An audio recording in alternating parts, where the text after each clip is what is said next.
So an increase in the deficit implies a decrease in public savings. And that implies a decrease in national savings, and that is a left shift. So let's draw our framework here. Investment demand and saving supply in the real on the vertical axes. There's the saving supply, there's the investment demand. Let's draw in an initial equilibrium. Call that 10%, say, and that's arbitrary. And we'll call this equilibrium quantity of investment and saving is 20. So I'm decreasing savings. That's a shift to the left. So let's draw that in. There's the new intersection. So that's going to be the new equilibrium. So we're going to come down here to the horizontal axis. I've got to have a smaller quantity of investment and savings.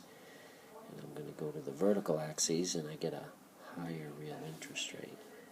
So the equilibrium quantity drops and the equilibrium real interest rate rises. All right, number 2 here, an increase in the marginal product of capital.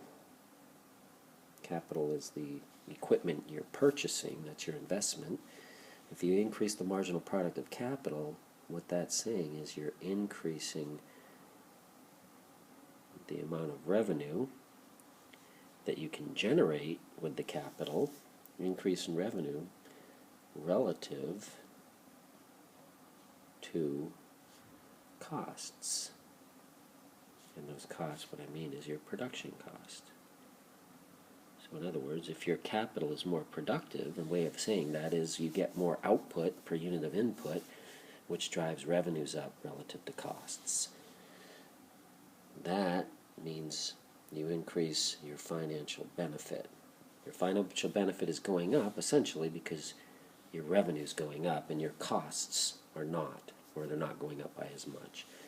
An increase in the financial benefit increases the investment demand relation. That's going to be a rightward shift, and now we just have to illustrate that. So if this is investment and savings on the horizontal axes and the real on the vertical axes, this is savings, and this is investment. My initial equilibrium, let's call this 8. That again, that's arbitrary, and we'll call this, say, 25.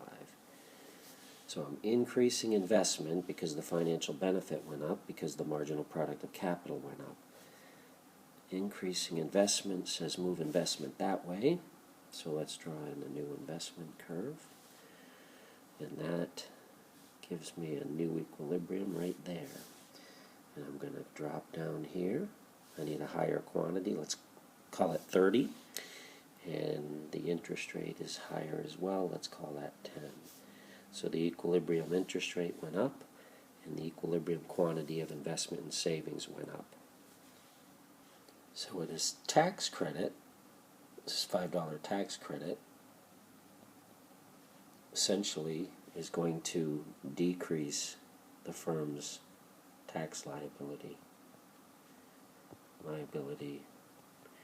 That is, there's going to be a decrease in the firm's after-tax net revenue. I'm sorry, not a decrease.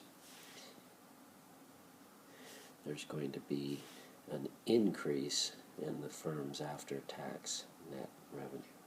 And that means the financial benefit is higher, and that means there's more of an incentive to invest, and so investment demand goes up. And that is a right shift. So now we just draw it up. Got investment, savings, and the real is on the vertical axes. Draw my initial equilibrium. And we'll draw in some values for that. Call this 6, say, and we'll call this 32. So investment increasing goes this way, so we're going to shift the investment demand relation that way.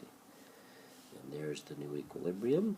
And we're going to drop down and just make up a quantity that's bigger because it's to the right. So the equilibrium quantity of investment and savings rises to 36, and the equilibrium interest rate rises to, say, 8. All right, so if there's an increased concern about job security, many people are going to do the following. I'm concerned I'm going to lose my job. I'm going to slow down consumption. And that means I can increase my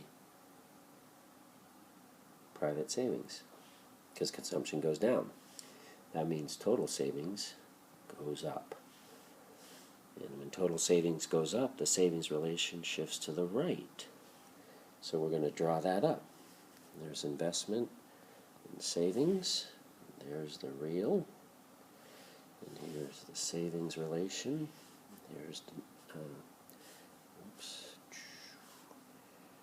here's investment. And again, we're drawing our original equilibrium. Let's call it 8.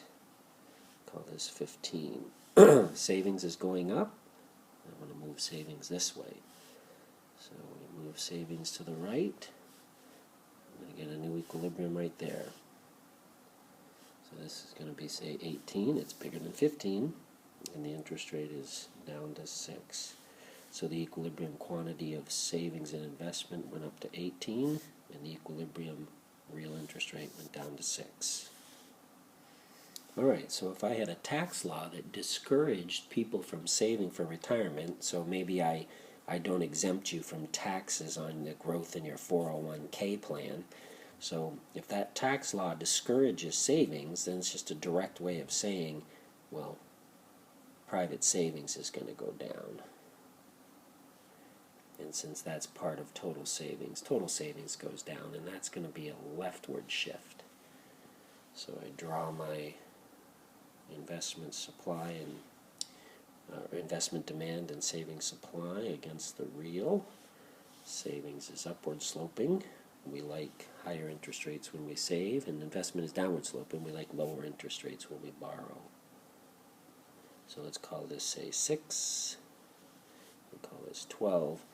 So savings is going down. That's a leftward shift. So we're going to move savings to the left. There's a new equilibrium right there. And so savings and investment and equilibrium are down, and the interest rate is up. Made with Doodlecast Pro.